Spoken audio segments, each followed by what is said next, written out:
Nothing has even effing happened yet. They used a hair follicle from Jean-Luc. So Beverly suggests that they used a hair follicle from Jean-Luc. Jean-Luc actually has Why? alopecia areata, I believe it's called. Mm-hmm. He has had that since he was 19 years old. So in real life, they played to this whole idea, this real life idea that Poopy Stew was bald at 19. So what a hair No. follicle? Wait a minute. In Tapestry, he had hair at that age. That's another thing. That stupid shot of young Tom Harding that's supposed to be Tom Hardy is supposed to be Picard. Remember, Yeah. he was looking at that picture. Didn't they remember Tapestry? Where he Yeah. had hair at that age? No, they don't Yes. remember their own damn show, idiots. It's true. It's true. And why is a human clone in charge of the Romulan Empire? How did this happen That was so stupid. diplomatically? It's never explained.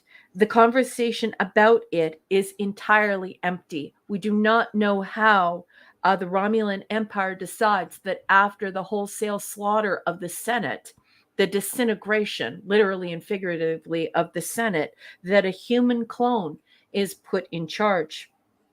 Deanna is RAPED'd. I can't say that on air because we'll probably Yeah, get great. sanctioned by the algorithm, but she is 100% RAPED'd. And she Yeah. asks to be relieved of duty. Without even thinking, Poopy Stew, P. Hard, refuses Denies and it. asks her Yep. to endure more. Okay. Why does Shinzon hate Picard and the Federation and all of humanity? They never say why. This is No, never sorry. explained. Nope. Humans didn't clone him, Romulans did. The Right. hostility is bizarre. It's never explained. Exactly. Halfway through the film, the audience realizes this plodding snail trail is an attempt to reboot Star Trek as an action franchise, as requested by Poopy Stew and written by Brent Spiner. Bad Brent Spiner. Bad Brent Spiner, said Brett. I meant Brent. First the Argo, now Poopy flies a starship into a ship with lots of pew pew pew pew. So At least go according to to the Bev, battle bridge before you do yeah. that. Go ahead. So according to Bev, Shinzon has been accelerated by 30 years. So he's what? A year old? Didn't he spend decades under the Romulan, the quote unquote Romulan lash in the Riemann mines? Right. Bev specifically says that he was born and they quickly accelerated him 30 years. So he's 30. supposed to be 30, but he's only a year old, He about a doesn't year look old. 30. Maybe He he's doesn't even 2 or look 3 30. years old. He doesn't Picard look, arms his whole crew for hand-to-hand combat. He says he awaits the battlefield at dawn. WTF. Weren't these people saying that Star Trek was entirely scientific at the beginning? And it wasn't military like it was in TOS. Anyways, Data explains personhood to Picard.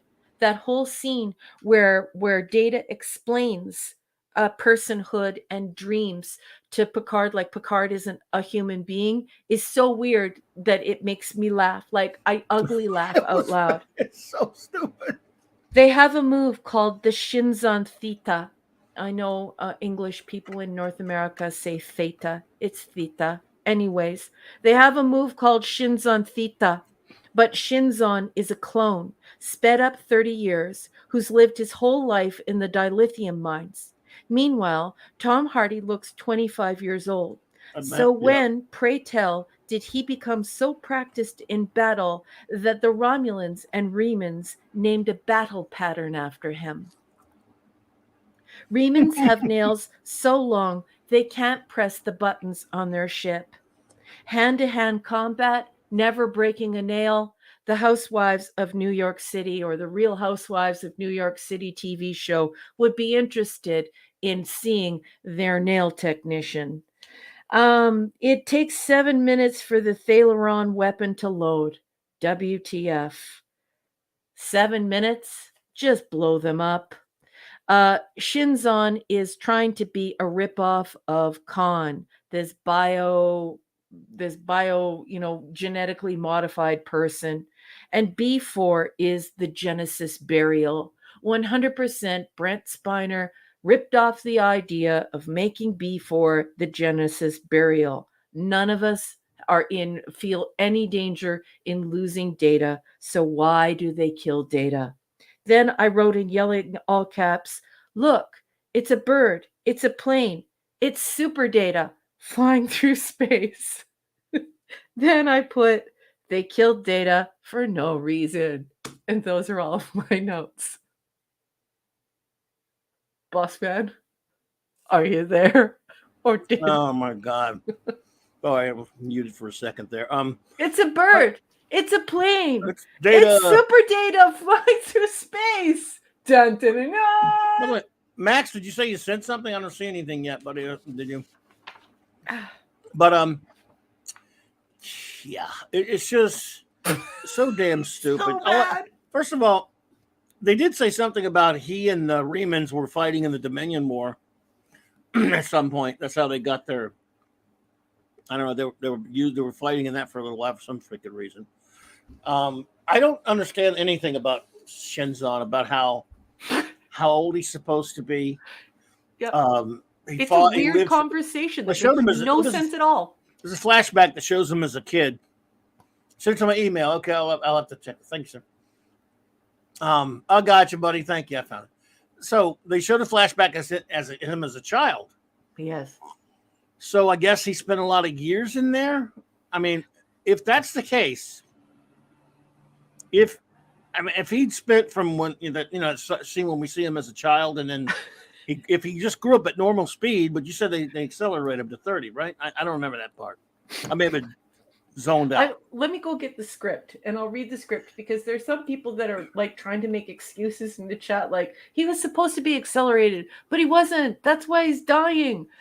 At this time, it's important for people to realize that pretty much everyone in science thought that death would be accelerated in clones, which is why they didn't want to clone Dolly. They didn't want to do any type of cloning. So cloning was a big deal when this movie came out. So I'm not buying that, but thank you for your suspicions in defense of the movie. I think that it's a poorly handled dialogue that makes you wonder what the F is actually going on. And the whole clone idea is not tied up the way that it should be. And Beverly makes it clear as mud. Yeah, because they show him as a kid.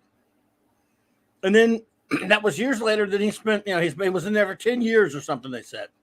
Mm-hmm. So then he comes out, because Shinzon doesn't even look 25 to me, much less 30. To me, he looks like maybe, 20, 22, somewhere 20-ish, maybe 25 I could buy. Yeah. And if he really lived 25 years, then why would they go back 25 years in Picard's life, and steal hair from him? A hair follicle from a bald man. I love it. I just love it. But 25 years previous to this, we may have had hair. He had hair in Tapestry when he was a young Starfleet cadet. So there's nothing clear about what Shinzon is. It's true. And what, let's say if he is 25 and if they didn't speed him up, then why 25 years would anyone go after a Picard, like when he's a young captain of the Stargaze, whatever, and want to clone him? Why would Romulans did that, I guess, right? Remans. Which one of them? I don't understand who made him. Why does Shinzon exist? Why? God, why does Shinzon exist, you assholes? So, but it's important for people to realize too that if he's about 25 years old here, and they're saying that they stole a hair follicle, but the acceleration didn't work, then when did they get the hair follicle from Picard? He was only at this point, he's only been captain of the Enterprise for 15 years. This is what I'm saying. So I don't understand why people are trying to defend it. It's the dumbest conversation that Beverly has, because everyone who is like around 50 years old or older knows that at this time it was quite a hot topic about the natural accelerated aging that was presupposed in cloning activities. So the whole idea of accelerating it doesn't make sense.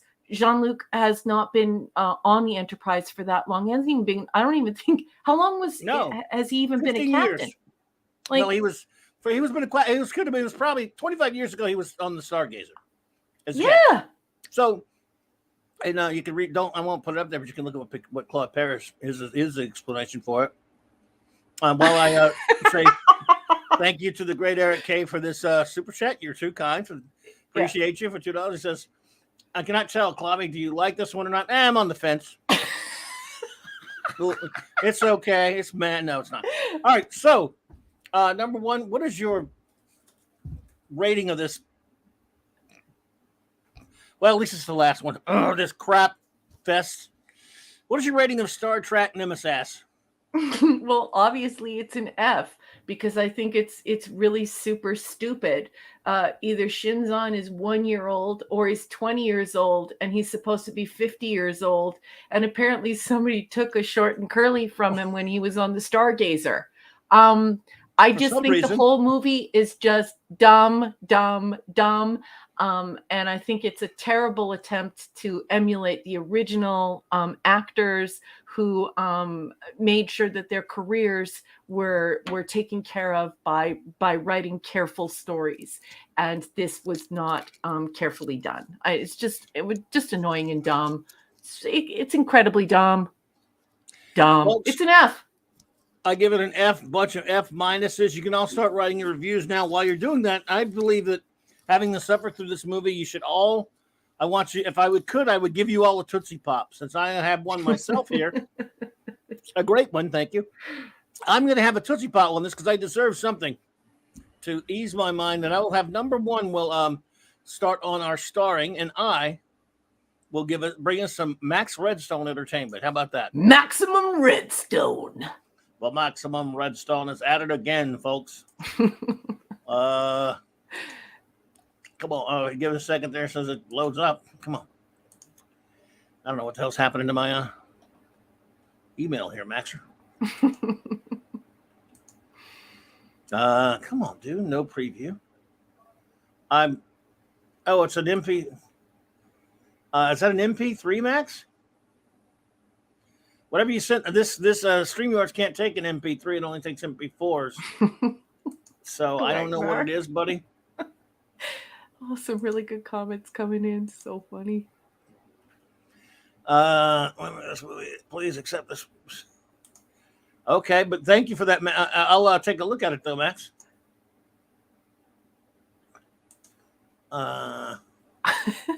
Let's see what it is. I'm sorry, Max. I thought it was a limerick or something like that. I mean, jump the gun on you there, but let me see what it is because it's not something I can play on here because it's whatever it is because it's not a 4. We can only play a 4 on this. I don't even think my player's working. Oh, there it is. I think. Let me hear it. I can listen to it though. Oh, I got you.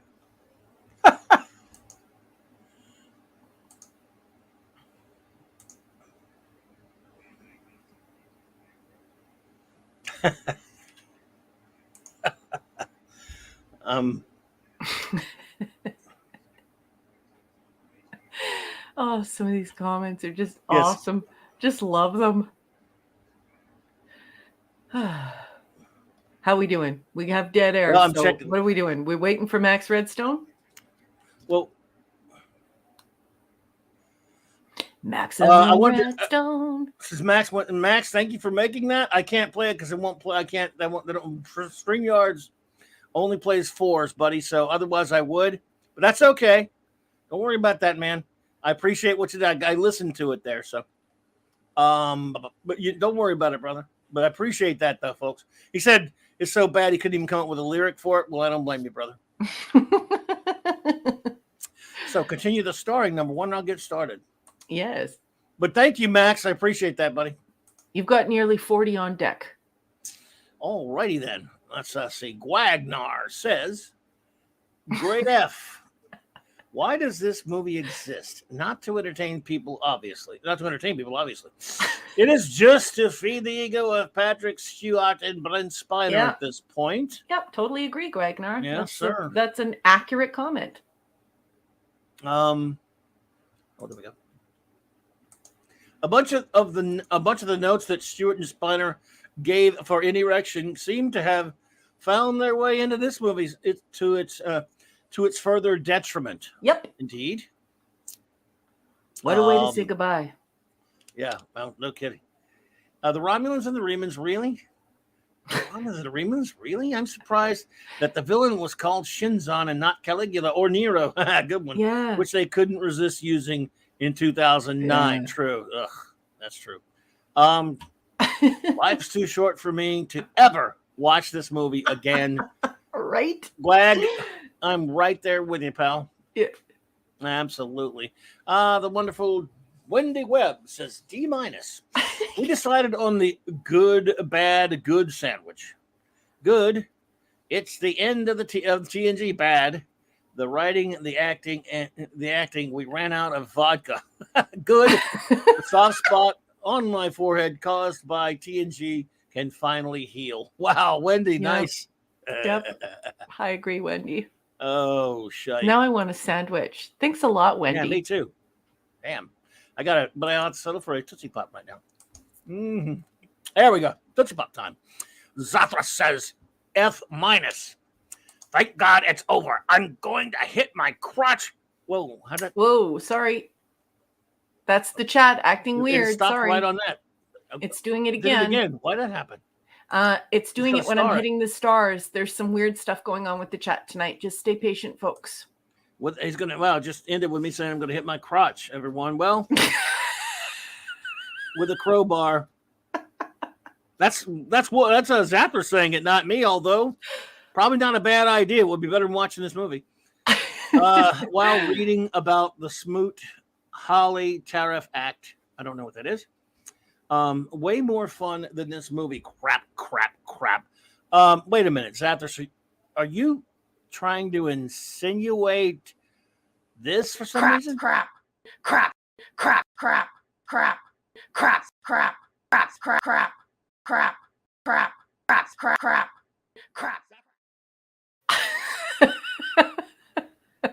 JT. Well done. Chloe, I'm so sorry to hear about your crotch hitting. Believe me, I've watched this movie. Nothing crotch hitting, huh? You can take a whole passel of Wolverines right to the crotch. Would mean nothing after you watch this movie. Diesel says F-. My review. How the hell did those cinematic diarrhea not kill Tom Hardy's career? I wondered that same thing. Diesel. Then of course, he ended up in another piece of garbage. The Dark Knight Returns. I know everyone liked him as Bane with that voice of his and Bane. This will be more severe. He bulked up. He was in a piece of crap called Dark Knight Returns. And then they cast him. People like he's a good actor, I guess. People like him as Venom. I don't even give a cripe about Venom. So I got no use for anything the guy's been in, but people think he's good and stuff. He did bulk him up a little bit, but Dark Knight Returns is a piece of garbage too, in my opinion, but that's another movie. I like him in Peaky Blinders. I've not seen him on that one, but a good question, Diesel. I was actually, when I first heard about him being in Dark Knight Returns, I did go, you mean that guy, the Shinshine dude? That skinny little twerp was Bane?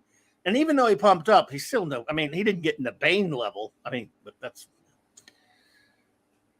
Anyway, R.N. Feliciano says a D-. I actually liked this movie. It did have flaws, but it was watchable. I liked the discarded clone spy concept. The Romulan coup was great. The go-kart scene was says he. A D- is a like rating, bud? Okay. That's cool, but sounds a little harsh for a movie you like, buddy. I'm just messing with you, Raymond. Two datas, come on. Lore was not enough. Shinzon's snoo stew with camel toe was cringe. Good space battle, but Decker unit and Poopy Stew are not action figures. Nope. That is so true, buddy. So true. They're just not made for it. As Worf would say, Irving Berlin. Yes. For the last time, Sting in Dune is a better actor than Poopy ever was. Q Claw Boney. This one, buddy, is just for you, Raymond. Crap.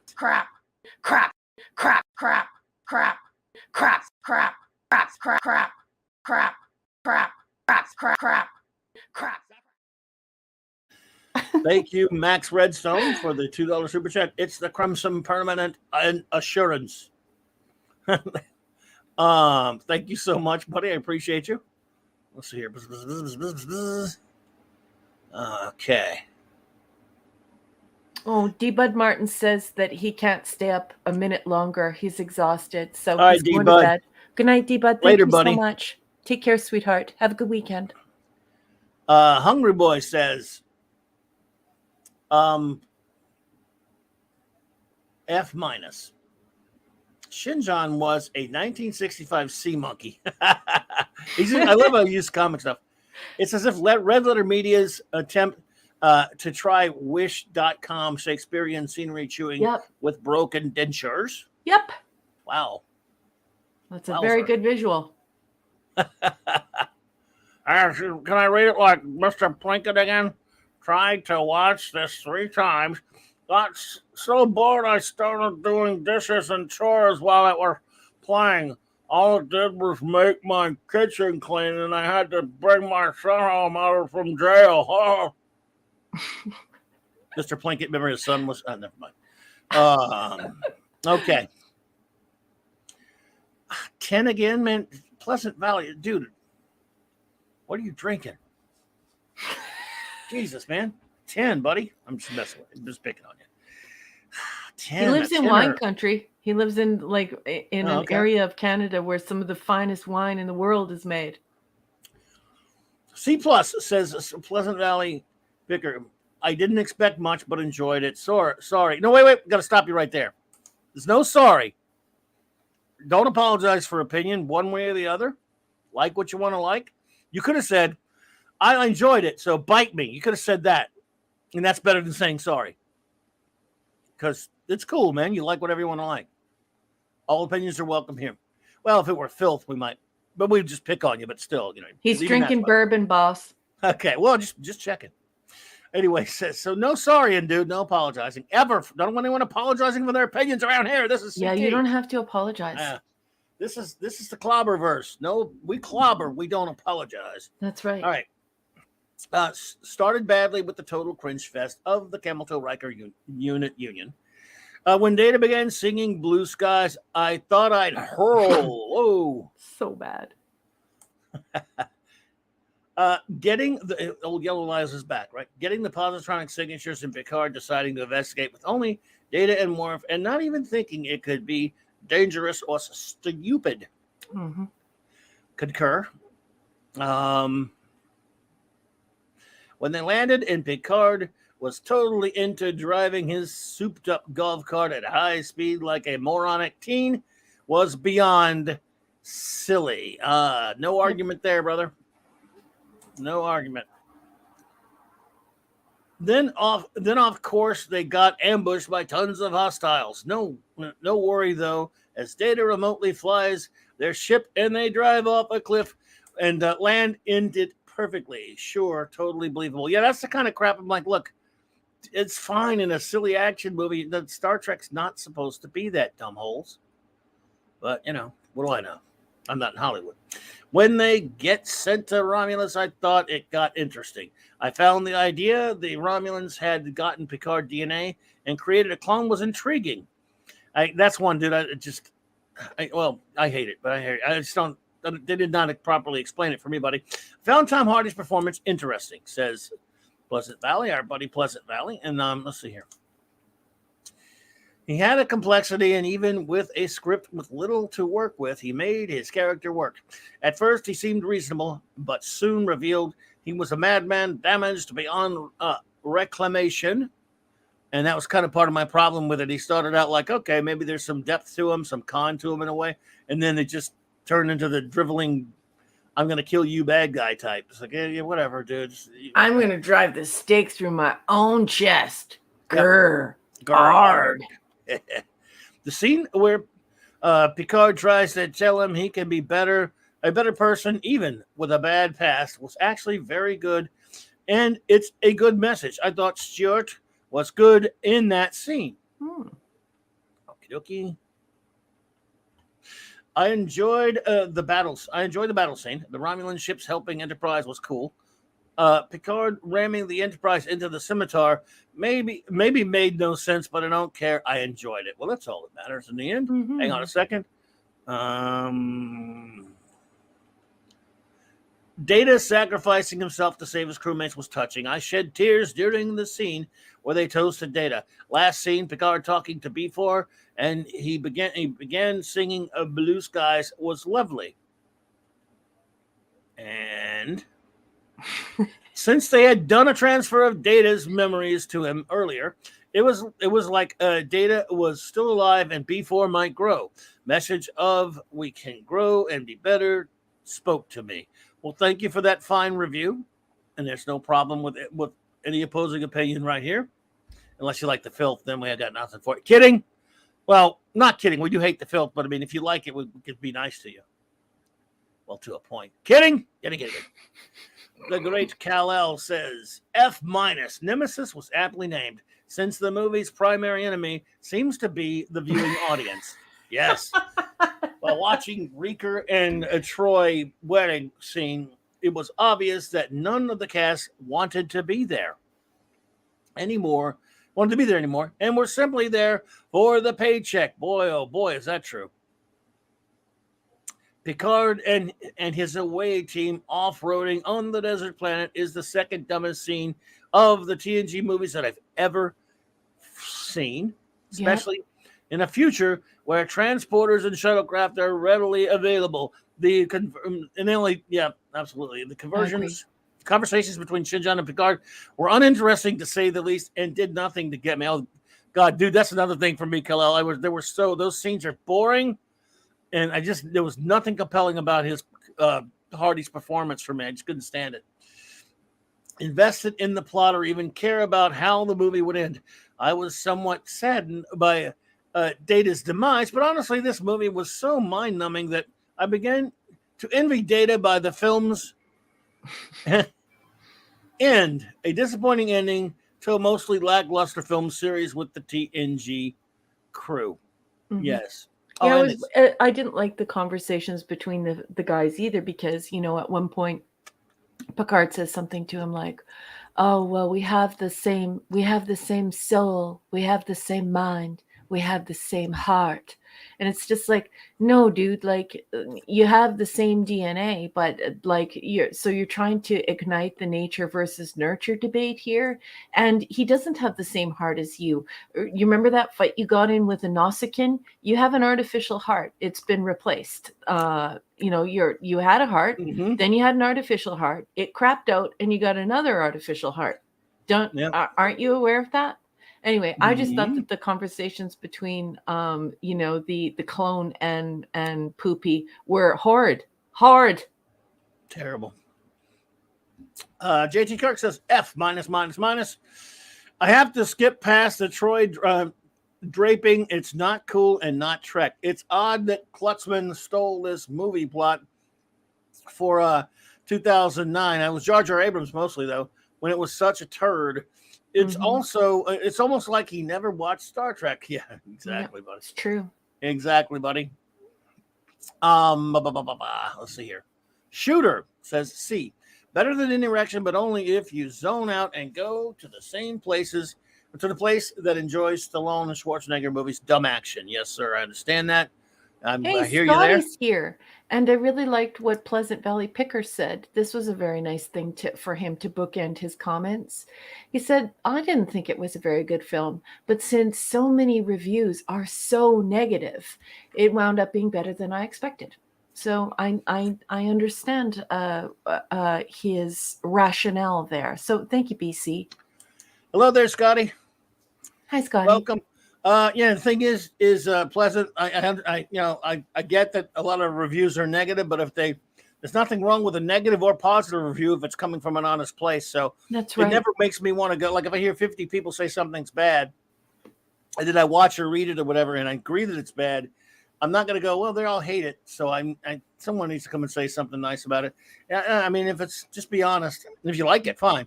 But I also believe in being honest about your review. And everyone here is not saying it because they want to be mean or because they're just trying to have fun. They're honestly giving their honest take on it. So, Catman, D.D. Meyer says, Clobby, I give this one an F plus, a lot of pluses, plus. They totally made fun of all the cast and new and old. The bloody storytelling on this royally sucks chicken eggs.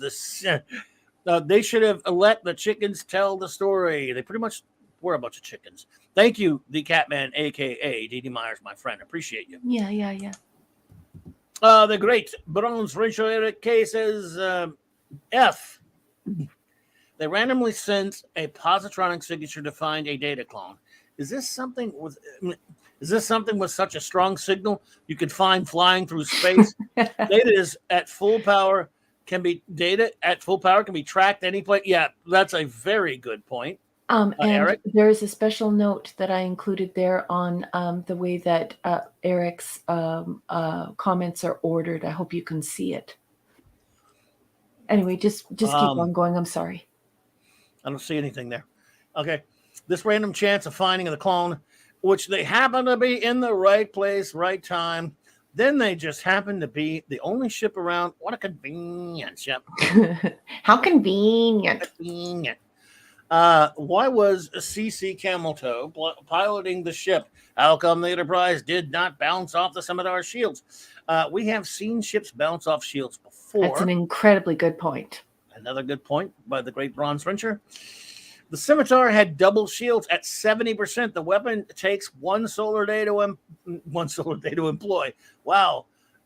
Get Mark D on this. Dumb, tired of writing. Yeah. Yeah, I'm with you, buddy. Scuba Pete's got a very short review. Says F. 0 out of 0? Wow. I hear you, buddy. It's bad stuff here. Jeff Morris says, I am a big TNG fan, and this movie almost made me change my mind. I give this movie a D-. I hear you, Jeff. I hear you, my friend. Sandra. Yeah, right, Jill. That was a brilliant observation on behalf of the Bronze Wrencher, Eric K. Absolutely. Sandra says, D. Humans aren't able to survive these conditions. He does. He's educated. When? How did they get exactly? Yeah. Get the DNA to clone Picard. There's no story to capture the imagination. Too much stupid to hit it all. Thank you, Sandra. Absolutely-ishness. Yeah. Michael Beacom says F. This film reminds me of when you have a lover who wants to break up with you, but lacks the courage to say it. Instead, they go through the motions with no enthusiasm while displaying their lack of care, trying to drive you to leave so they can say they were not at fault. Yeah. They are so done with Next Gen here. It's painful. Yeah. Good point. Very well done. Yeah. And now, we will, let's see, Claude Perishable gave it a Z. Yeah. Don't blame you. And, I think I saw it at the theater with him. Now, number one, if you'd like to switch over and read our reviews for our wonderful friend Jill. I'd love to. I'm going to go over to the Star tab. Does ED have some? And then ED? And then I'll take over after that. I think ED is much further down, but I will look through the list and I will find everyone. Go for it. I will watch the door. Okay, Anti-Derivative Jill, our communications officer here. She is a fellow INTJ and a fellow nerd, and I love her very much. She's got a 3-parter here, and she gives Nemesis an F. And this is what Jill has to say. Shinzon's plans is to supplant the Romulan government, telling them he'll conquer Earth, and they only back out when they realize he meant annihilation. Confusing motivations. Why everything? Reman are presented as oppressed slaves who also somehow create a doomsday-like weapons system and ship that is only defeated when Troy invades the Viceroy's mind, and the way she was invaded Yes. before. Yeah, see, this is what Crazy. I'm saying, and this is why sci-fi is made for nerds and educated people. And if you make it stupid, we're gonna call you on it. Yep. 3 of 3. Just Data could have beamed over, defeat Shinzon with his superior strength, overload the weapon, and beam back. Bam! No dead Data. If a non-writer like me can come up with that, what was the point? I love you, Joe. Good job, Jill. It was a great, sweetheart. And now let me go find Edie. He's a little ways down, but he's there. Well, here you are. Hi, Edie. My wonderful friend, Enigmatic Drop Bear, the erudite bear, one of my favorite people on the internet. He's got a 3-parter, and he's going to go ahead and give the film a D-. He says, although more cinematic than Insurrection, there's nothing else positive that can be said about this movie.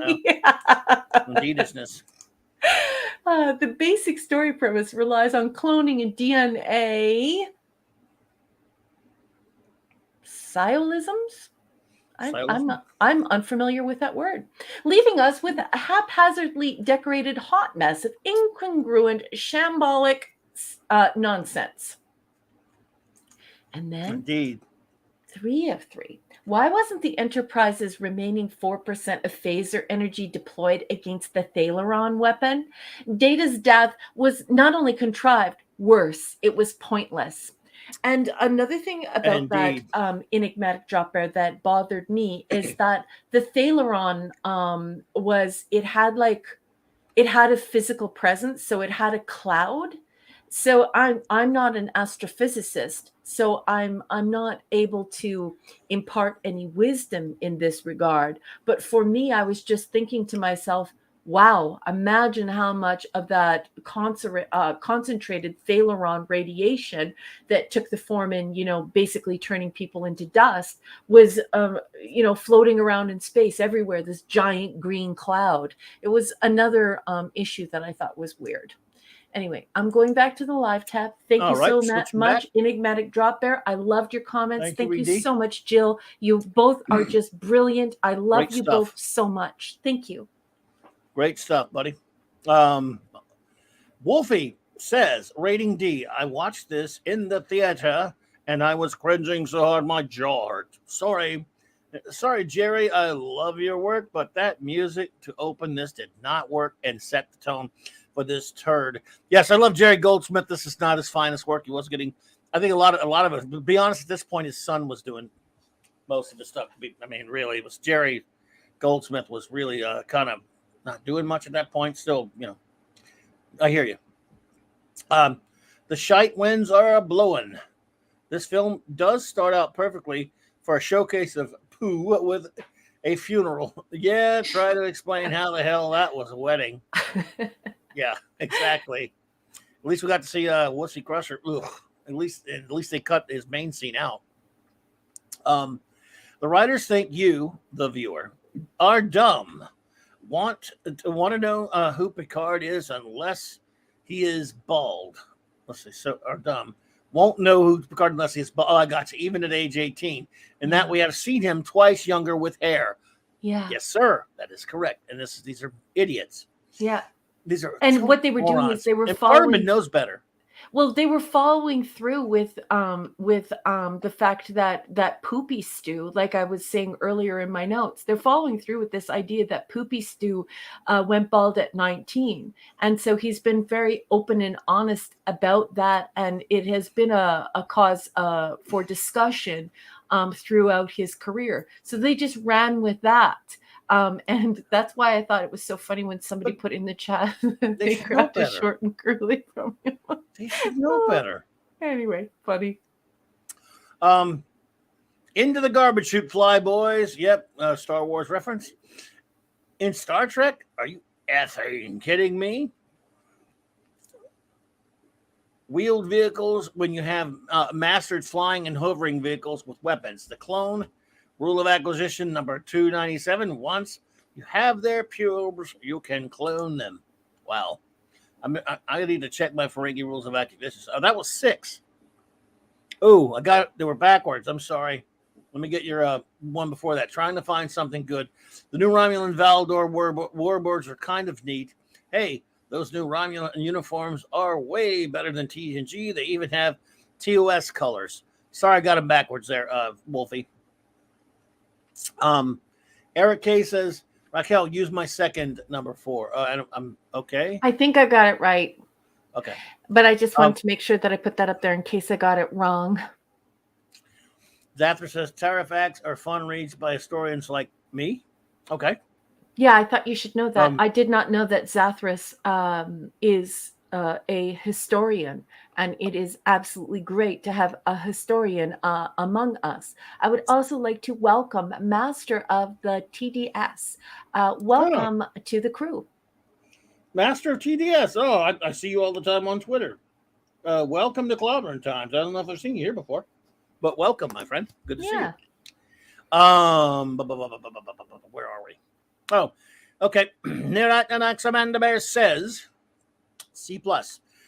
There were many flaws, but I guess I enjoyed some parts of it. Fair enough, Nirat. Thank you. Cyber Soldier says, A-.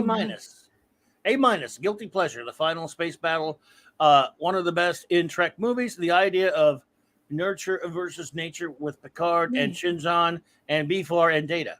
The Romulans finally in a Trek movies. Yes. Troy Riker getting married and seeing the crew one final time. The film had a good soundtrack and SFX. Shinzon character also a good idea and had flaws and could have rivaled Khan if written differently probably. Well, thank you for that. I appreciate it. With all opposing opinions are definitely welcome here. I forgot what else I had a point to make. But anyway,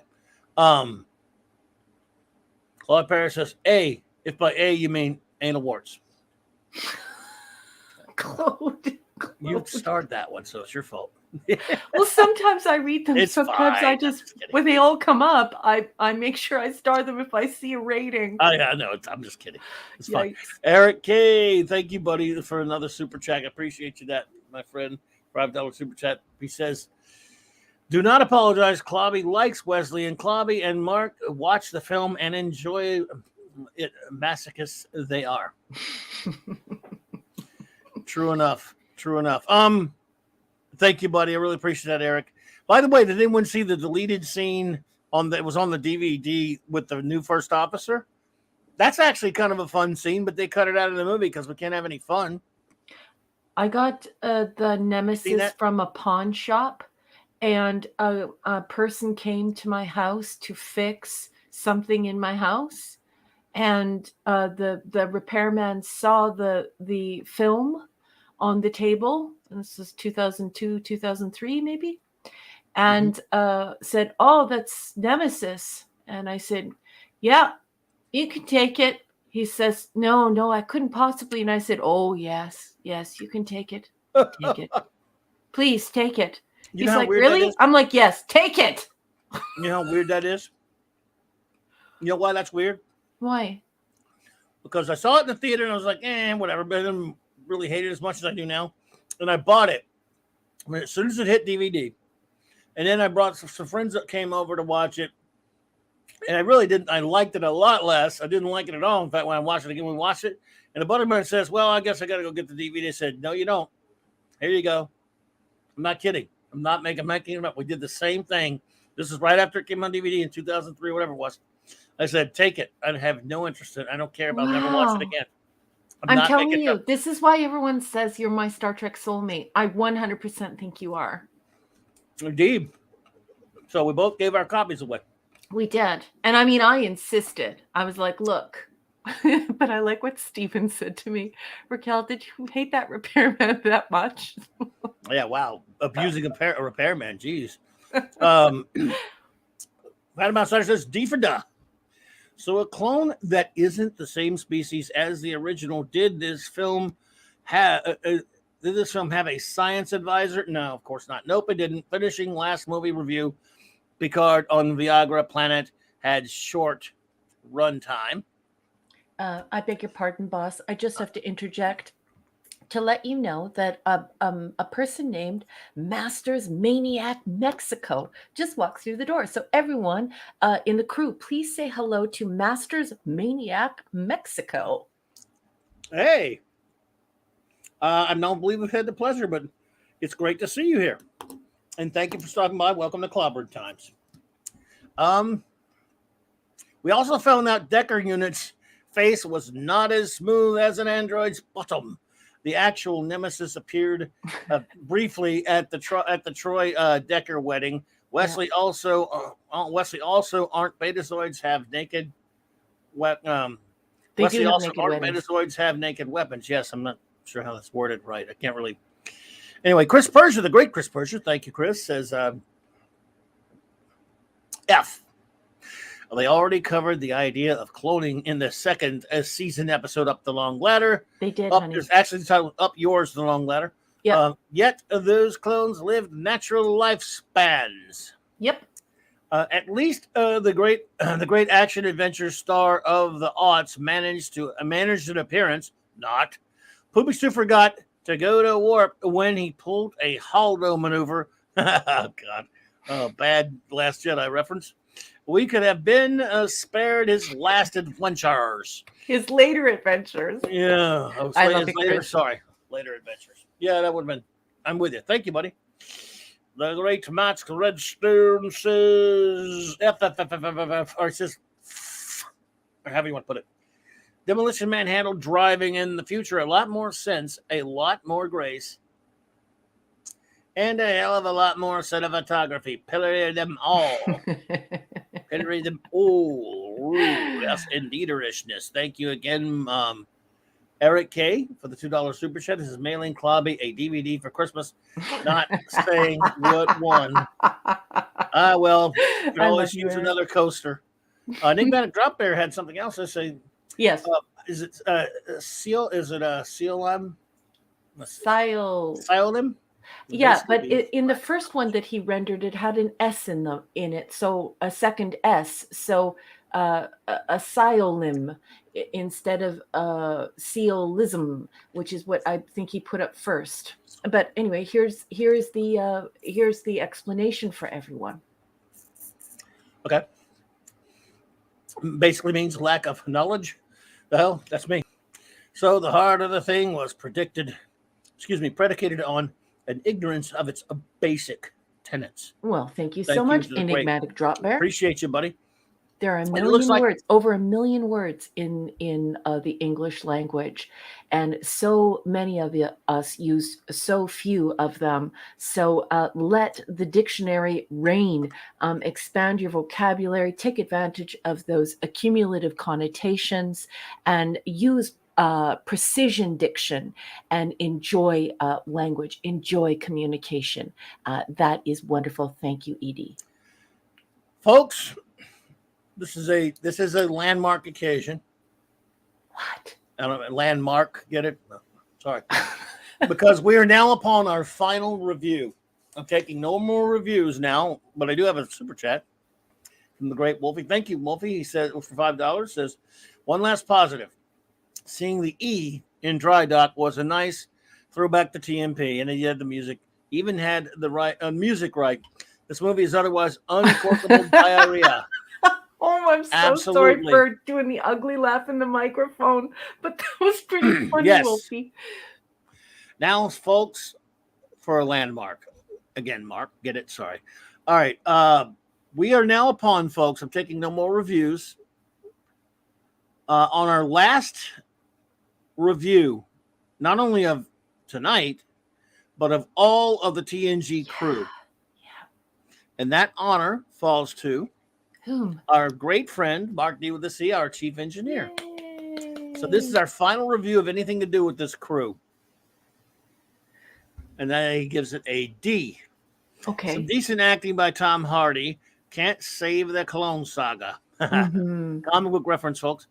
Worf can detect a positronic signal across space. 4x4s take jumps into spaceships. No hovercraft in the future. Yeah. Yeah. At least even in the Serenity, they had a hover vehicle. Remember? Um, why doesn't Shinjan keep shooting while Troy is locating his ship? After the Enterprise rams the scimitar, it wouldn't separate when they go in reverse. Newton's law of motion, anyone? See, when the engineers come forward to complain, you know you're in deep poop. More Khan syndrome. Please stop trying to copy him. Right? Of course, the auto destruct is offline. No way to end this movie. And finally, worst part of this flop killed the last planned TNG movie and led to Jar Jar Drek. It's true. That's it. Wow, folks, we have done it. We have finished. We have reviewed every single spec of filmed Star Trek The Next Generation crew. And insert barf icon. You've all done it with us. Thank you so much. I mean, wow. We did it. And amazing.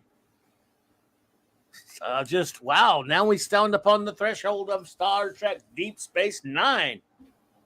What do you think, folks? We could put this all behind us now. I think that would be a good idea. Let's get. I would like to say this on air because there have been some questions. So I'm just going to go ahead and say it on air. I have to admit that after all these years of watching Star Trek in order, starting on January 1st, and enjoying all 735, I'll just say episodes of it, that, you know, some people have been asking me some questions in the community, in our crew, and I'm just going to be honest about it. I have had a change of heart where TNG is concerned. I want you all to know that. I am going to be taking a break from TNG due to the comments made by the actors with regard to the series and how they're moving this series forward in my mind. And this has a great deal to do with things like Jonathan Frakes giving multiple interviews where he was saying that there is no way that Gene Roddenberry would have allowed this type of violence and these types of adversarial and you know, terrible you know, episodes and iterations to take place. Whether it's the Marina Sirtis saying that the people in a state deserve to die because of who they voted for, or it's, you know, LeVar Burton saying that, you know, he has very expressive eyes, which is why he didn't want to play someone who's visually impaired, or, you know, just everyone saying all of this negative stuff all of the time about TNG. I want you all to know that you're all always saying to me, you know, how are you going to keep on watching it? I think I'm going to have to take a break from it. I'm not going to say that I'm not going to watch Star Trek in chronological order anymore. I'm not sure if I can do that. That's a ritual that I really enjoy. But I want you all to know that I'm feeling differently about things because things were taken so far.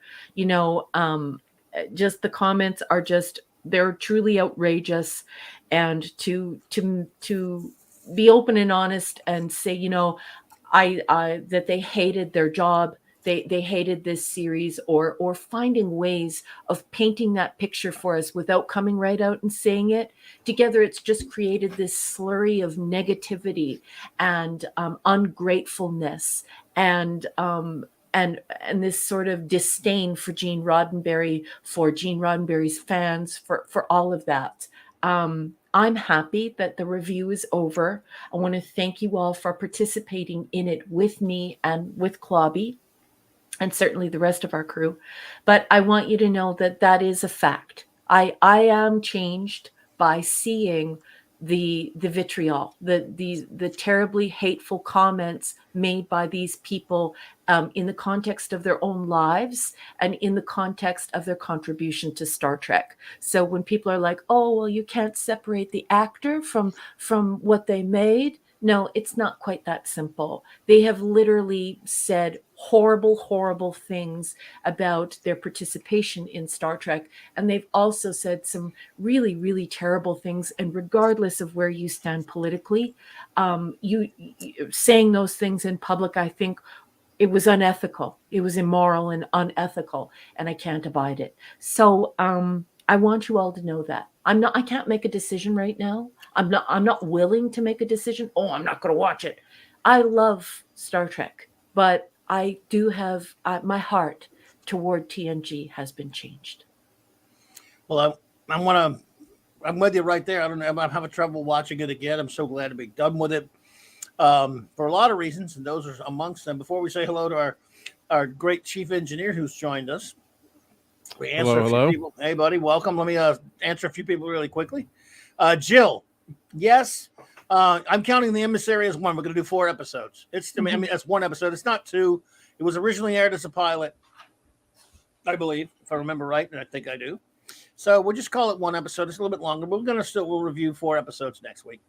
We'll get we'll get good speed, going at that. So that's the way we're going to do it. Michael Beacom, thank you for the $5 super chat. You were too kind. Thank you, buddy. He says, so long, Next Gen. You are now in the rear view mirror. I was sad back in the day, sad again now. We went through good and bad together. I hear you, man. Absolutely. An enigmatic drop bear. Oh, thank you so much. You're too kind for a $14.99 super sticker. Adieu, TNG. Well met, Deep Space Nine. Salute, 735ers.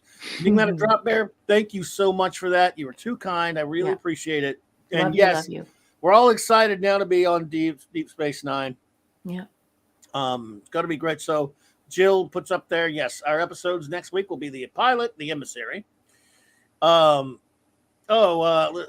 see. You got them. Let's see. Got 1 and 2. Okay. Yes. Right. Yes. Wasn't a man alone, according to the, again, the way now the episode guide I keep saying, not episode guide, but I've only got the, like the streaming services always have man along before past prologue. Is there a prod order thing going on here or something? We'll check it out. But I thought, I'm not sure either. I will definitely look into it. Everyone, would everyone please wish Sandra Feliciano a nice evening and a nice weekend? I know she gets up early. She has a commitment very early in the morning, and she's fallen asleep. She's a trooper. She stayed till the very end because she's a sweetheart of a woman. Thank you so much for joining us, Sandra Feliciano. Enjoy the rest of your weekend and take care, sweetie. Take care, Sandra. Good to see you.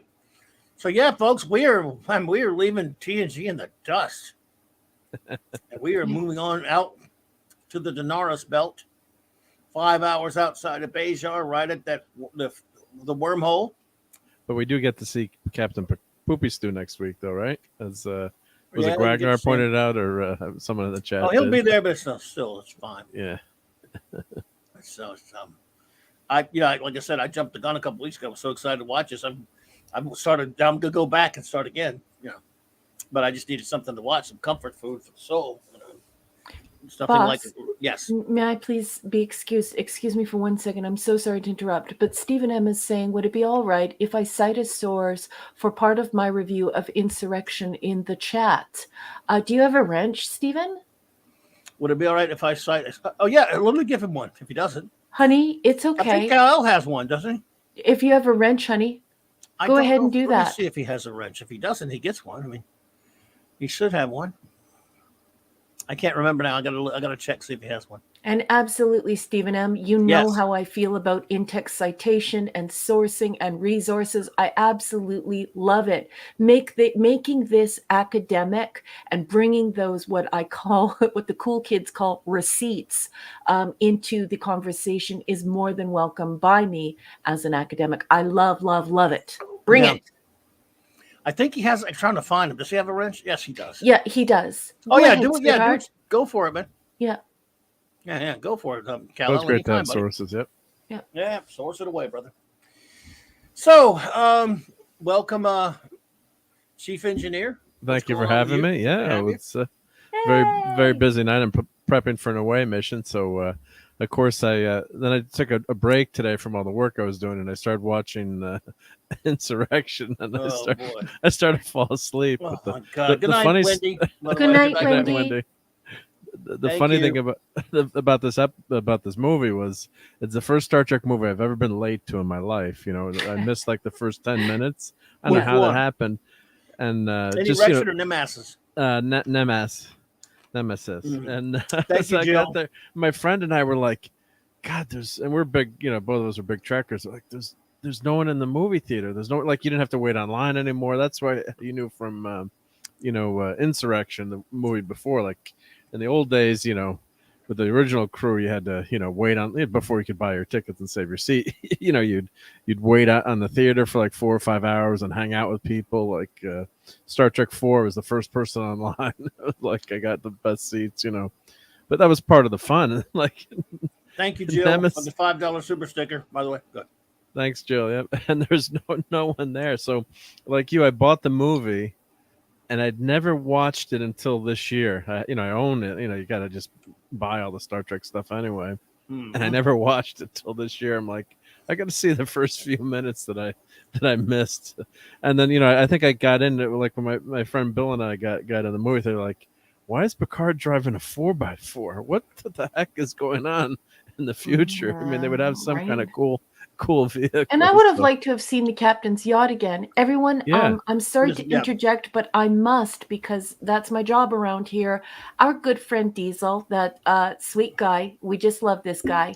He's had the biscuit, as they say in Ireland. He wants to go to sleep. He says, I got to crash, everyone. Hail, chat. Everyone, please say goodnight to Diesel. Diesel, enjoy the rest of your weekend, Diesel. my wonderful and friend. Pop Culture Curator. Good night. Oh, Pop Culture Curator's leaving too? Yes. Good night, buddy. Oh, yes. Pop. Thank you. Thank you all for being here. Thank you for being here. We're gonna hang. We'll be signing off in just a bit. Yeah, we're just saying we're just not gonna be too late of a night. Yeah, right? we're gonna hang around a little bit, but we're gonna get out of here. The one thing for Insurrection, did anyone mention that Dina Meyer was in that movie? That was the one thing.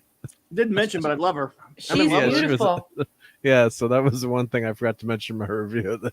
There's a plus for the movie, but I mean, it's just these two movies are just there's a couple of good things so much stupid in the movie, but it's just the bad just so far overwhelms anything that's good in them. It's so just much idiots. And it killed the Star Trek movies until we got what we can't mention. So.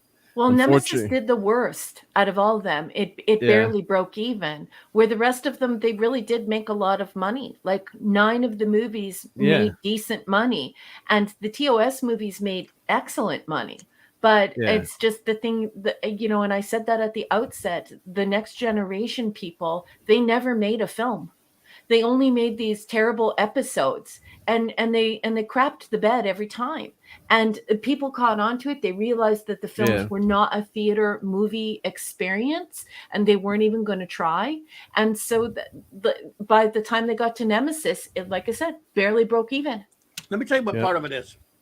Obviously, this doesn't defend how the movies are crappy. When Generations first hit, that thing had not even been off of TV for a year. And even if you go later, a couple of years later to get another movie, it's only been a few years. This isn't like something like 10-something years later when you get this beloved crew back, such as with the original series crew. They've been in legendary in syndication for 10 years by the time that the motion picture came out. Yeah. And then Wrath of Khan made them even more popular. Yeah. And you were only getting one movie at a time with these characters. And you had that, all you had was the syndicated show and that. Whereas TNG, it had just been on forever. You had other Trek shows on all over the place. Yeah, I mean, even if the movies had been really good, I don't think they would have been as big as the original series. There was not a big novelty to getting to see them again after you just got 7 years of them. Yeah.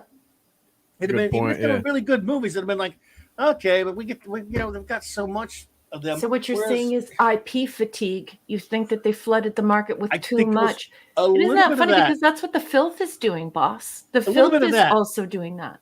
But see, it's a little that, and it's also the fact that I don't care what anyone says. The other crews, even DS9 or whomever, Voyager, whatever, they'll never be as popular as the original cast, the original crew. Which because what happened in 2009 when it came time to just turn it into a stupid cash cow and remake it into crap. Did they remake any of the other An action movie? Yeah. No, but they remade the originals because they knew that even with recasting, those were characters that people might go see in a movie, but they weren't really, because those original movies did well, and they thought that if they could turn it into a cash cow, you were only going to be able to do it because still worldwide, no matter how popular those other shows were, the original crew was the most popular. I think so too, and the TOS crew was special. Wolfie says that he would have liked to have seen the captain's yacht as well. Michael Beacom is letting this nerd know something very geeky, and all you geeks, you guys know a whole bunch about film, whereas I'm just a book egghead. And Michael Beacom has said something really important here. He says, Raquel, a film doesn't break even until it earns almost twice the initial cost because the theater keeps some of it, and there are promotional costs. And it's not considered a success unless it makes 3 times what you put into it usually. 3 times. Okay, so then when I was saying, so Star Trek 9 Insurrection, it was $70 million to make. And it was 117.8 million. Not good. So not good, but it could have lost money too when you consider the advertising. That's what Michael Beacom was just saying. Yeah. And so you guys, you geeks can teach nerds a few things. And here we have the budget for Nemesis was 60 million, and the box office was 67.3. That's a bomb right there. So that's a bomb. Max Redstone later, buddy. Yeah, that's a total bomb. Maximum Redstone. And that is a bomb. That's like losing. They lost money. Okay. Yeah, and that was the first movie that no models in that movie. Nemesis was all CGI, so no models too. So I don't know if that was more expensive than to do CGI, but and the effects were okay in that movie, but not, they were fine. I mean, Max, you're gonna run out of wood, honey. How many people are? How many people are you gonna pillory? Well, Max, we never have to worry about Wesley again. He's gone from Saturday Night Star Trek forever, and we won't miss him.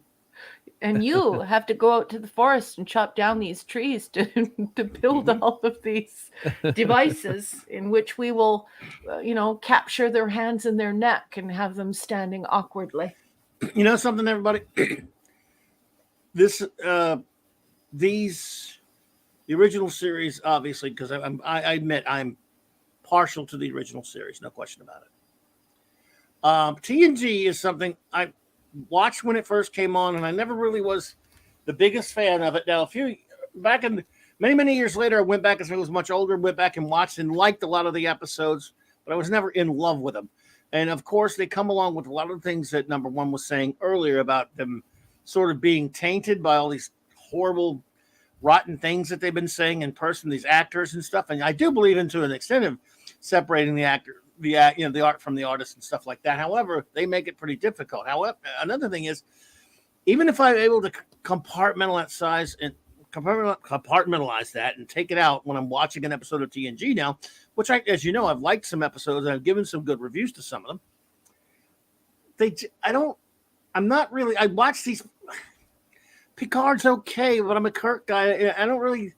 I can like him in an episode here and there, but I'm not really a big Picard guy. I never have been, and I realize now I never will be. I love Data. I'm going down the whole crew right here. I like Worf, okay. Buddy of mine used to call him the Klingon teddy bear. He had some really good stories, but I really didn't. I kind of liked him better when he was on Deep Space Nine. Riker, I could take him or leave him. I mean, he's okay. I just don't really I'm just honestly assessing the characters, forgetting about the dumb actors for a minute. Riker, but if they would have went with Billy Campbell, well, it'd been better. But I'm assessing these characters, though. Right? Yeah. You're right. Oh, I love the Billy, but Riker. I mean, in a good story, he's fine. They're all serviceable in a good episode, but I don't watch him. Let me finish with him. Dr. Crusher. It's all right. I mean, I love redheads, but she's not a particularly intriguing character to me either. She's just okay. Troy, again, in a good episode, she's not all that annoying. She could be annoying, but in other words, outside of Data, there's not one character that I'm just really, really love. Outside of Pinocchio, there's not one character that I go, that's a great character. Like, because very soon I'm going to be doing a show again that we did. Matt Flash and I did once called "Favorite All-Time TV Characters," and there's some great characters on TV shows that have been wonderful. Data, I don't know if he made my top 25 list, but he was a great character. There's nobody else in this cast. They're okay. Like I say, I can watch an episode and think that's a good episode because the character was written well. There are none of them that come anywhere close to how I feel about Kirk or Spock or whatever.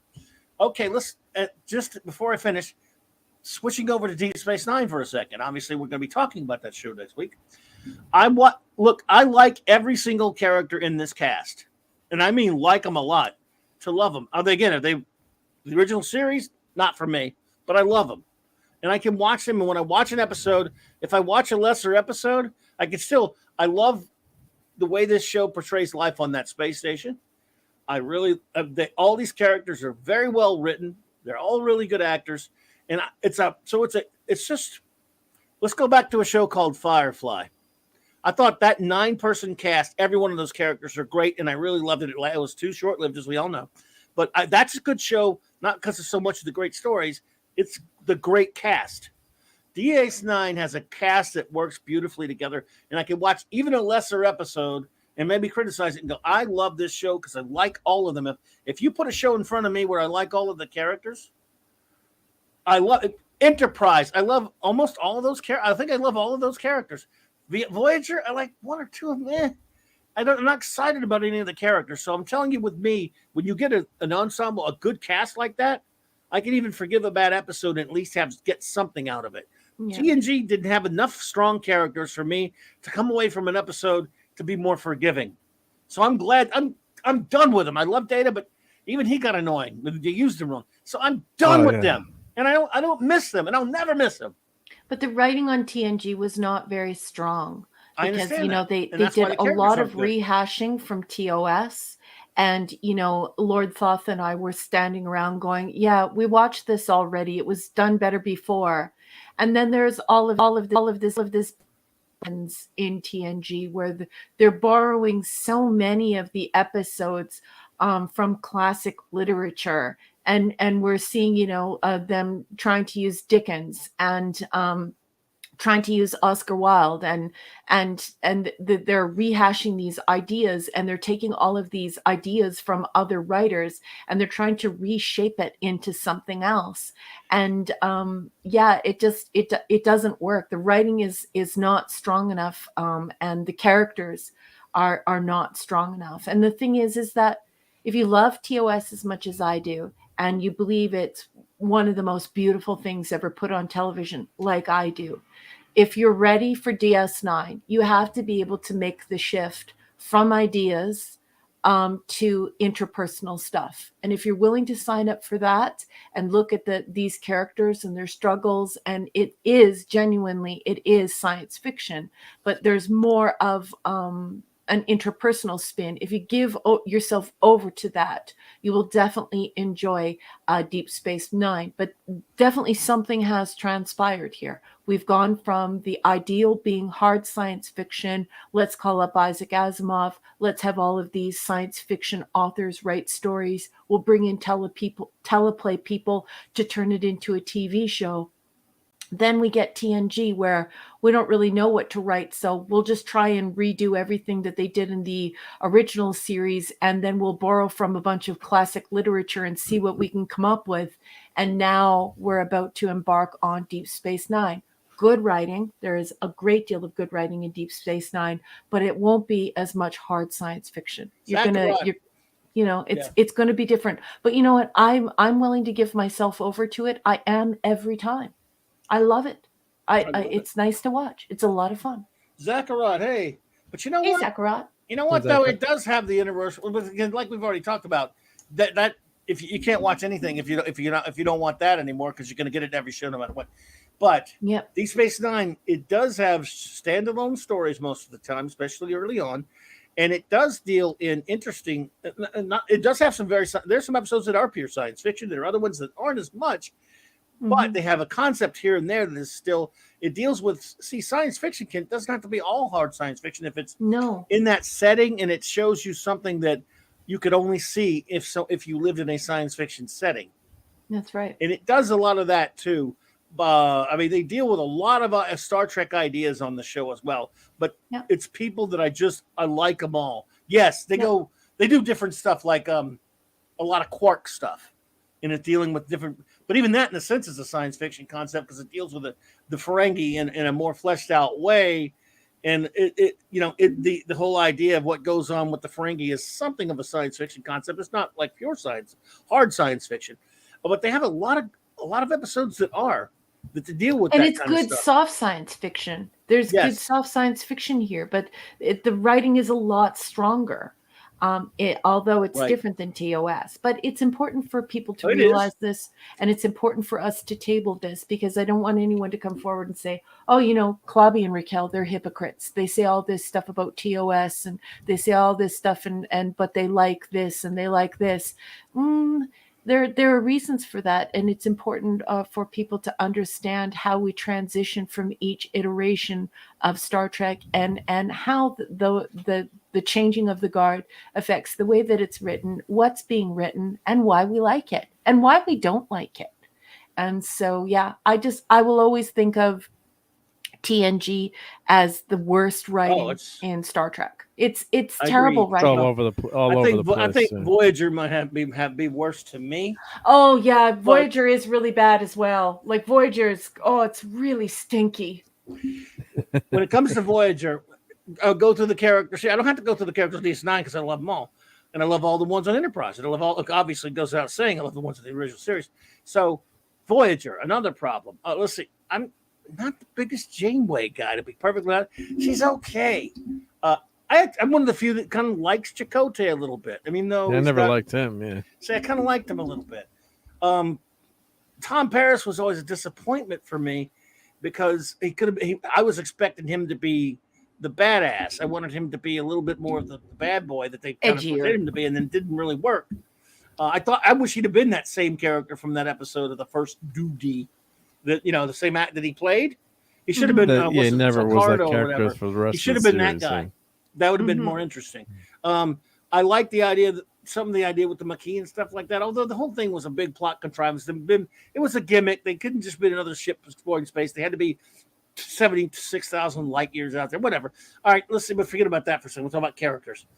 B'Elanna, just again, it's okay, but I don't care really much. She's fine.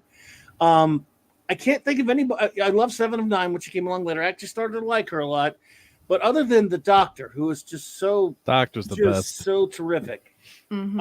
Tuvok's How may I okay. help you? What is the nature of your emergency? I love him. Tuvok's fine. He's all right. I don't mind him.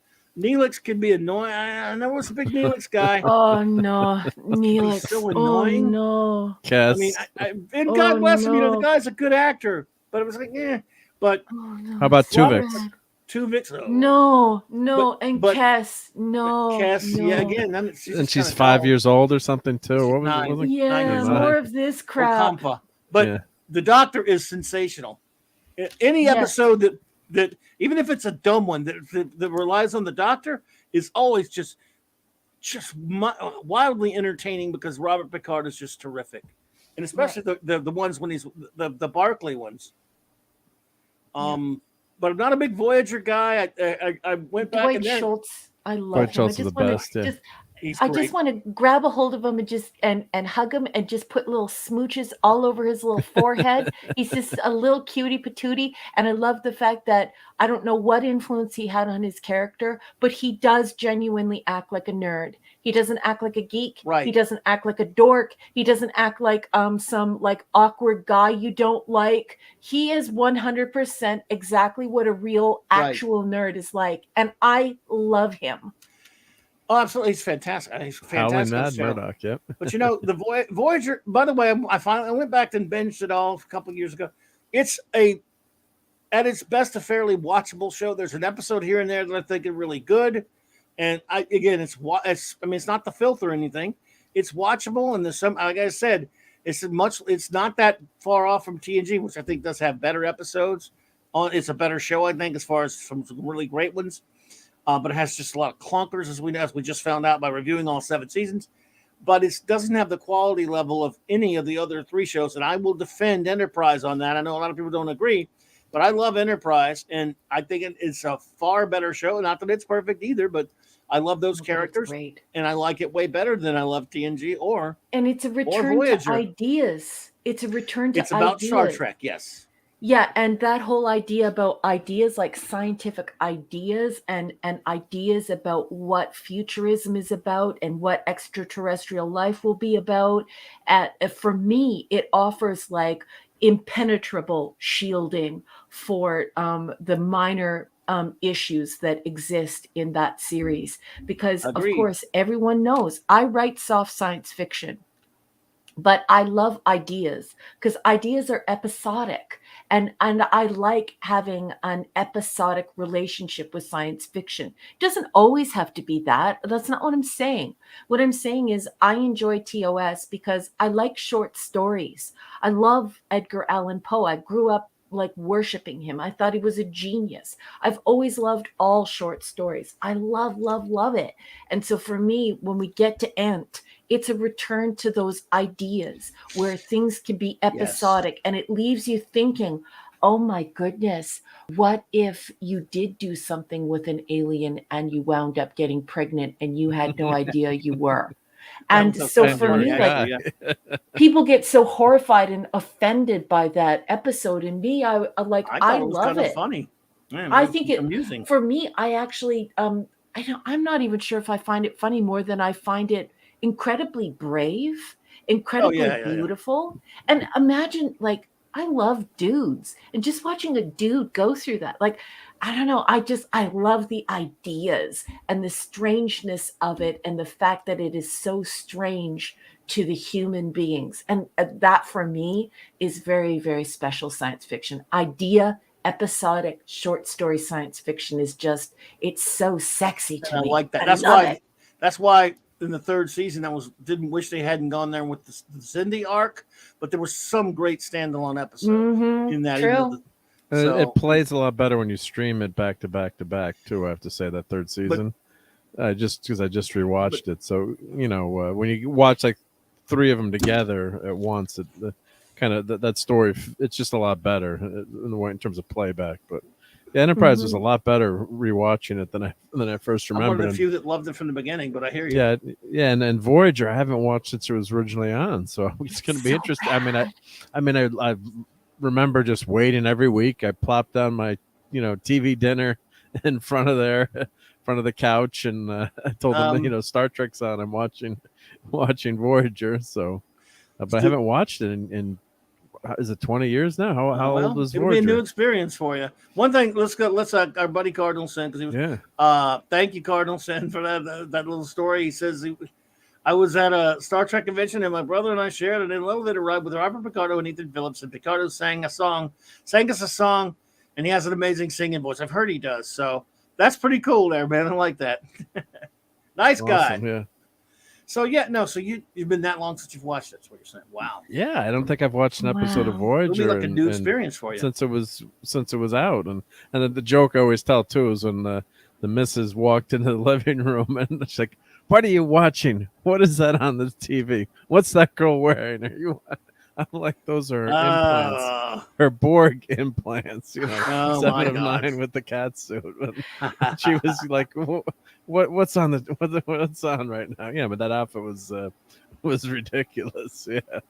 So, but yeah, I remember liking most, good percentage of the episodes. But it's been, of course, there were some clunkers, especially the lizard one. But it'll probably look better to you now than some of the crap we get today. I mean, it's decent sometimes. Well, yeah, like that whole, like, let's just go back to this ideas things again, because everyone's talking about it in the chat, and they're getting to they're getting to the heart of what I'm saying. Like, for me, it's like everybody was making all of these social comments about what happens when a trip has that encounter. But for me, as a person who grew up loving science fiction and loving science fiction short stories, all that sociology that people were trying to attach to it, I thought it was dumb, and I thought it was anti-intellectual. What I was thinking to myself is, it really makes you question the nature of intimacy. So, what is intimacy? And what would be considered intimacy to an alien species? And so, for me, with a science fiction mind, like my brain is built to love science fiction, I think the ideas are just unbelievably good. And I love these ideas because these ideas to me are the real magic of science fiction. And Good night, Matish, Chris Birch. I love that he said that he would have loved if they would have just had a full show dedicated to the Maquis. Yeah, I'm with you there. We're about to get out of here also, Chris Persian, but good night. Thank you for being here with us. I love you. I love you. I love you. Good night, Chris. Let's get started on our goodbyes. Thanks for all that guess, stuff. everyone. Oh, were you able to load that video, Clobbering Times, that I sent? No, I mean, I've just been so busy. I couldn't. Well, here, I'll play it on my channel. It's only 6 seconds, so I uploaded it to my channel, it's safe. No, I don't want to play any video. No, if it's going to get me in trouble, no, it's not. I uploaded it to mine, so it's all what clear. Do you mean it's safe? Because I put it on my channel, so I didn't get it. How's that make it safe? You don't get a claim, but I will. I'm going to get just. Oh no, it's only one. No, you couldn't get. It's a 5-second video. Oh, it's 5 seconds. Yeah. But no, it wouldn't. Whatever you sent wouldn't load. So, what is it? It's just the insurrection. No, it's here. Let me. Okay. I'll put the link in the. I can just share my screen. It's 5 seconds, so this one's safe. So let's. If you're sure. Oh, I'm 100% sure. I'm gonna do the elevator music for everyone as you guys argue about it. Well, oh, it's like the Merry Man clip, you know. So here we go. Let me pause this. Make it full screen. Must we? Because this is pretty much sums up these episodes, right? Okay. Oh, I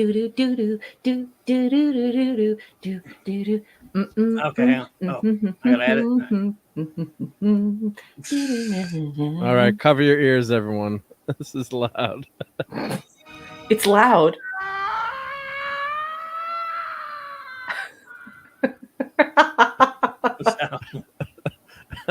Wow. So that ends the TNG. Yes. Wolfie did it. Look at Wolfie's. So if anyone wants to watch that over and over and over, here's the link. You can just put that on the loop, and that'll wake up in the morning. No one wants to watch that over and over. JT Kirk, our good friend, has a request. So here we go. I guess I can't get in trouble with this. What?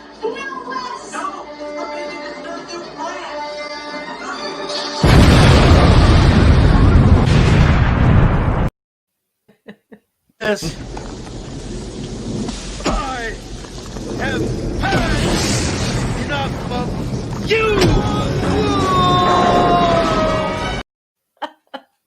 We gotta get that fixed. We gotta make his face blend a little bit better. Nicely. Oh, nice that's the done. charm of it. Yeah, that's the fun. That's fun.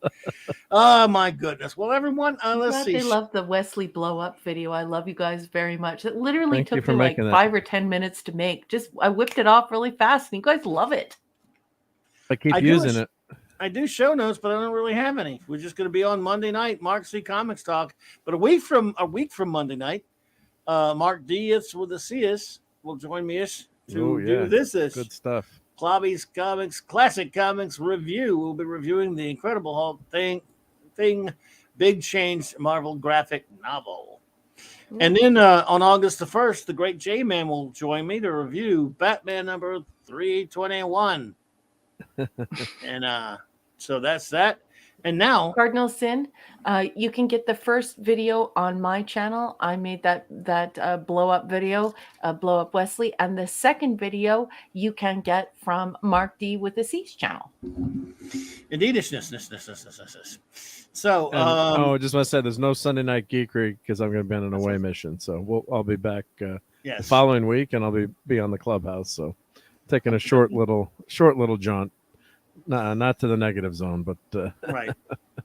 So no enabling or Sunday Night Geekery this week, I guess. I'll be back. Thursday. I'll be back. Yeah. Okay. Gotcha. Yep. Good night, Michael. But just keep enjoying that no video over and over. Just kidding. We're about to say our goodbye. Okay. Well, number one, any final words?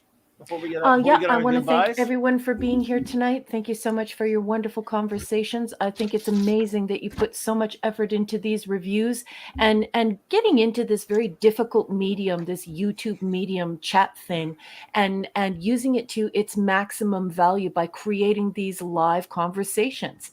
You know, you guys are why we're here. I love these conversations. I love everything you say, and I try to read like every single word of what you guys say because I just enjoy it so much. So thank you so much for your comments tonight. Thank you for making this beautiful crew, this Saturday Night Star Trek family, what it is. I want to say thank you to all of the wrenches. I love you guys so much. Thank you Yes. for all the work you put into this show. I appreciate you so much. Please follow my friend Mark D with a C on his channel, and please support my books. Not my books, my book. I am binding a science fiction, a short story collection, but in order to drum up support for it, I've been selling the stories separately on Amazon Kindle. So if you can look me up, RM Briggs, and support my stories, I would really appreciate it. In Canada, the publishers have been open about the fact that they do not want science fiction short stories. They do not want science fiction short story collections. They won't publish them here. So they don't. They don't think there's a market for it. And I think that's BS. I think people love science fiction and I think they love short stories. So I could sure use your support as an indie artist. They're only 99 cents. And I want to thank Clobby. Clobby, thank you so much for being such a wonderful friend and an amazing host, for creating this space for Saturday Night Star Trek and all of these wonderful geeks, nerds, dorks, 735ers, clobberers to come together to talk about Star Trek and all the things we love. Clobby, you are my Star Trek soulmate. I love you very much and appreciate you. Thank you for all of your comments and going through over 100 messages sent through you tonight. You were an effing champ. And I love you, honey. Mwah. I love you and thank you so much. And Mark, thank you for being here with us, Oh, thank hanging you. out with us, bro, and all you do. Thank you for having me. Appreciate Yep, you. I always have a great time, and I did hit 250 subs, so thank you to all the Yay! All right, people that sub. So I appreciate everyone, that. please sub to not only Mark's great channel, but the channels of many of my wonderful friends who are in my description link below. And of course, anyone else with a wrench, if you want to put any other things, hey, the Captain Cockney Spock popped in at the last moment there. We're about to start our Hi. goodbyes. He can And, time travel back to listen to the rest of the episode. He is a time traveler, so yes, he can do that. So yeah. And everyone, check out Raquel's short stories too. I mean, Oh, please. just yeah, Oh, she absolutely. always promotes us. But yeah, God bless Raquel and all the Absolutely. work Oh, she you're so does sweet. and all the notes. And she spends a lot of time, I'm sure, getting ready for the show every I She week. love you. does. Thank you. She does so much. And, She does way I too mean, much. I know when I do some of the reviews, I just kind of wing it. But Raquel's Well, me got too. notes and she preps. She found those articles by Roger Ebert, who I love. God rest his soul. And all that work, and I'm gonna have to. My box is not ready to send up to Canada, so I'm gonna have to scan some PDF pages in the beginning until I get back. Then I can ship that box because I'm 3D printing. Beautiful. Yeah. Just PDF the first few pages to you. Don't so. worry, folks. I have been on other shows where I have had to write the synopsis myself. That's something that I can do, and I can do it very quickly. So even if that box doesn't get here, I want you all to know we are going to be fully prepared for DS9. I will make sure that you have all the juicy stuff that you like to hear. I will have that scholarly text for you to listen to. I know you like reading books this way, and me reading the book to you, so you've read a full book after you've participated in the show. You can count on me. I will get that done, and Clobby will be here with his amazing commentary and banter, and he's going to read all your stuff. It will be business as usual. We're going to have a great time.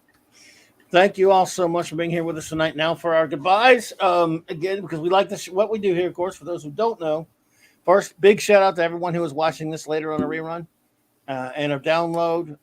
We really appreciate you. We don't say it enough. I don't say it enough anyway. So I appreciate it. Everyone who lurked, thank you for lurking. Anyone who's listening at all, watching it all, really, really thank you so much. Big thank you, of course, to our wonderful communications officer, anti-derivative Jill, for all she does. and our great buddy. I think he had to go, Lord Thoth, but our good buddy, chief of security there. And again, my wonderful first officer, my great chief engineer, and Eric K, the great bronze wrencher. Thank you so much for being here tonight. The great Steve Mitchum was here earlier. I think some are gone, even whether you're gone or not, to get the shout out. Yep. So that's the way it works. Wagnar. Thank you so much, Wagnar. Gwagnar. Shooter 8323. Thank you so much. Appreciate you, Shooter. Hey, look who popped into again. A couple friends popping into the last. I said, Dave Bob's here. Dave, I said, what's up, buddy? Good to see you, man. I hope you're doing well. Let's see here. Again, of course, the great Chris Persia had to run already, but shout out to that great Canadian wrench and a great friend, Michael Beacom and Cassandra. I think they had to run, but thank you for being here. Raymond and Sandra Feliciano, thank you both for being here, my friends. Hope you have a wonderful rest of your weekend. Pleasant Valley Picker, thanks for being here, my friend. It's good to see you. Thank you. The great D. Bud Martin, I think he had to run, but a big shout out to him. Phantom Outsider, always a pleasure, buddy. Thank you for being here. Cal L. Super one indeed. Thank you, bro, for being here. Good to see you. James Caserta, thank you. The great James T. Kirk, JT Kirk, rather. JT, thank you, buddy. Mwah, mwah. Love you. Thanks for being here, Seth Ross. crap, crap, crap. The great Hungry for Acumen to Supersede Fake Resumes, a.k.a. Hungry Boy. I love you. You rock. James C. Skywalker, thank you. Jeff Morris, thank you. The extraordinary enigmatic Drop Bear, thank you, my friend. Love you. I hear you there, Dave Bob. Appreciate you, man. Our great friend Cardinal Sin, Gil, thank you, buddy. I hope you're having a wonderful night and have a wonderful rest of your weekend, my friend. Appreciate you. Thank you so much for your kindness, sir. Diesel had to run, but shout out to Diesel. And they call him Scuba Pete and Leslie.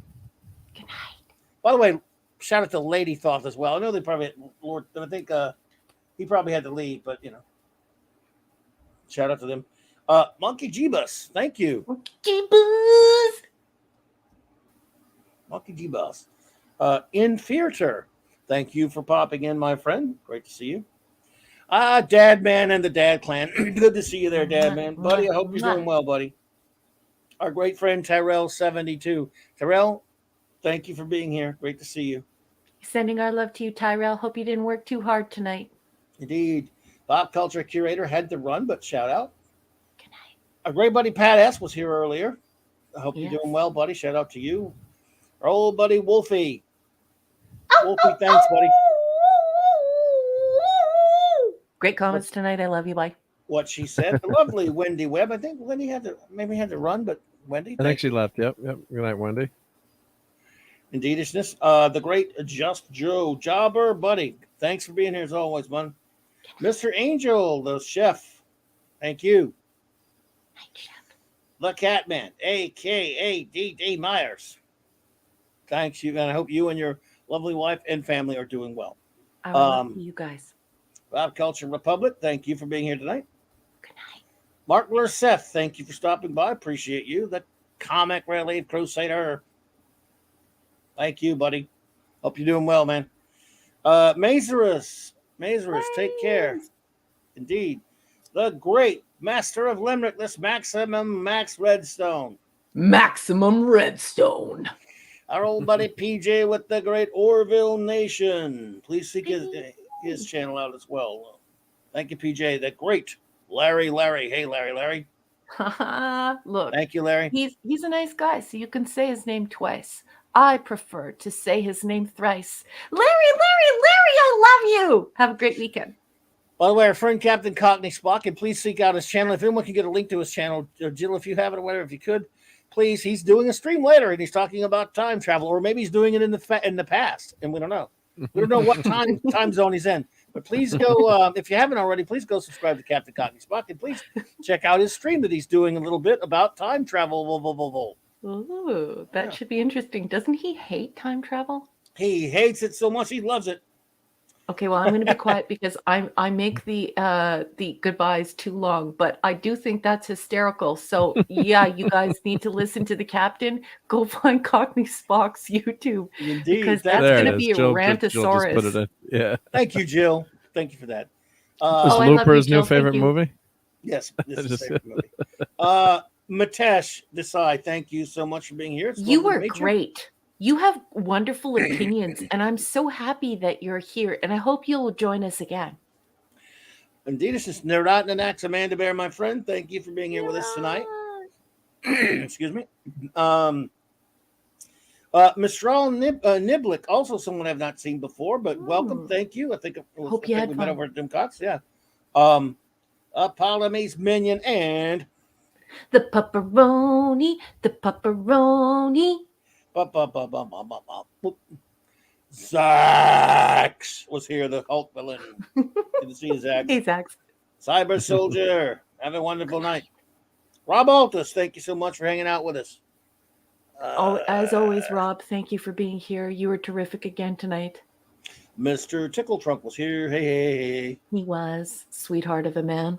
The great J-Man who loves Highlander 2 Electric Boogaloo, but we won't hold that against him. I can't You find the will theatrical see- cut. You can't find You will it, see yeah. his He needs to URL watch in the comments, like in the info on this channel. Please Oh, follow yes. Please J-Man. go to J-Man. Jason writes horror, and I think he writes sci-fi horror, and his wife is an award-winning author also. So if you follow J-Man's URL to his YouTube, you'll be able to track Jason to Amazon Kindle. Buy his Yes. stuff. He's a good author. And he's a great fellow, great friend of the show, and he's got a great channel, please. We love the J-Man. And Sean. Thanks, Bill. And Steven, his other good buddy. Yeah. Yeah. Keely Chow, roll tide, Keely. Yeah. Good, thank you. Good night. There is no Highlander 2. Exactly, Rob. I was Yeah. You can be Can only be only one. one. Well, thank you, the Woke Breaker, for popping in. And, of course, Judge Lott. Yeah. Judge Lott, it was great to have you pop in, and thank you for that Good night. chat. Appreciate you. Let's see. Minimusness was here, but we won't let it was still a good night anyway. Scotty popped in. Thank you, Scotty. Scotty! Master of TDS, honored to have you pop in, my friend. Hey, thank you for joining us. I hope you had fun.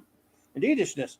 Masters, Maniac Mexico. Did I say that right? Masters, did I get that right? I think so. Yeah. Welcome. to Triple the M. Okay, Master MMM there, Masters. Thank you, another new friend. Thank you for being here tonight. Hope you will come back.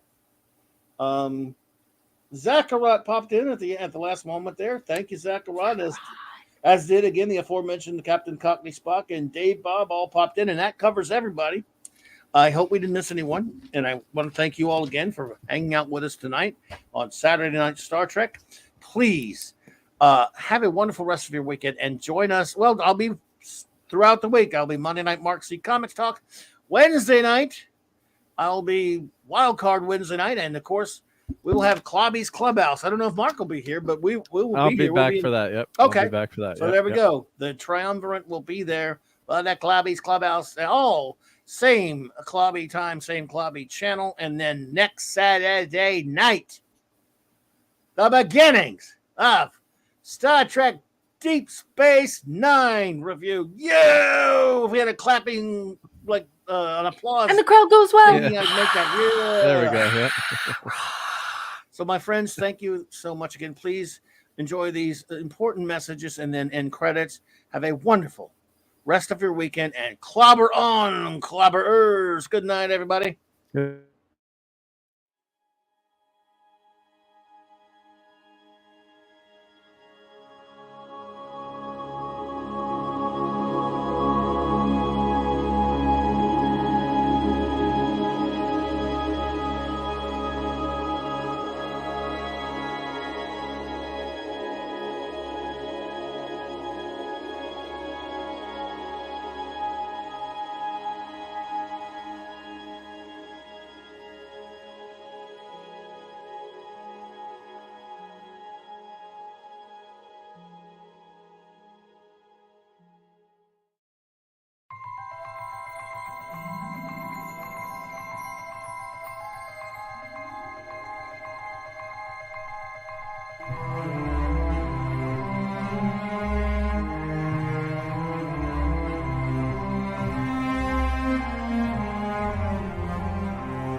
have had enough of you!